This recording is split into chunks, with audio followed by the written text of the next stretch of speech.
परिवार स्वामानो गणेशादि। দেখতেই পাচ্ছ পাশের বাড়িতে এত সুন্দর সুন্দর ফুল হয়েছে, আর এই যে নিচে দুই বাঁদর মিলে ঝগড়া করছে নিজেদের মধ্যে। তো আমি কালকেই সরস্বতী পুজো, তো সেই কারণে একটুখানি ব্লাউজটা চেঞ্জ করতে গেছিলাম। আর এই যে ইনি মানে কি বলবে, এত লেট করে এসেছে তার উপর হাসছে। ইনি এখন লাইভ করছিলেন। তো যাই হোক, আমি চলে গিয়েছিলাম আরামবাগ তাঁত বাজারে একটুখানি ব্লাউজের কালেকশন দেখতে। তো ব্লাউজ পাচ্ছিলাম না মনের মতো, তাই একটুখানি পেয়ে রাখে ওখান থেকে অন্য একটা দোকানে এলাম।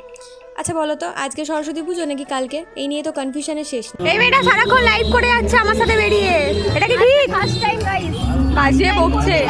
দাঁড়াও দাঁড়াও, তোমাদেরকে বলি, আজকেও সরস্বতী পুজো আর কালকেও। আমি যতদূর জানি আজকে 12টা থেকে সরস্বতী পুজো পড়েছে, আর কালকে 9টা অনুষ্ঠানে উঠবে। তো আজকে গণেশ চতুর্থী ও সরস্বতী পুজোর পাশাপাশি, তো সেই কারণে আরামবাগে একটা খুব বড় করে গণেশ পুজো হয়, দেখতেই পেলে তোমরা সেটা। ইনি গেছেন দেখো পার্লারে মেকআপ করতে, মানে সরি ব্রু প্লাগ করতে। কালকে যেহেতু বেরোবে একটু সাজগোজ তো লাগবেই না। তো আমরা তারপর ভুট্টা খেলাম, এছাড়াও খেলাম ফুচকা, কোল্ড ড্রিঙ্কস খেয়ে বাড়ির উদ্দেশ্যে রওনা হলাম। তো চলো আজকের মতো এটুকুই।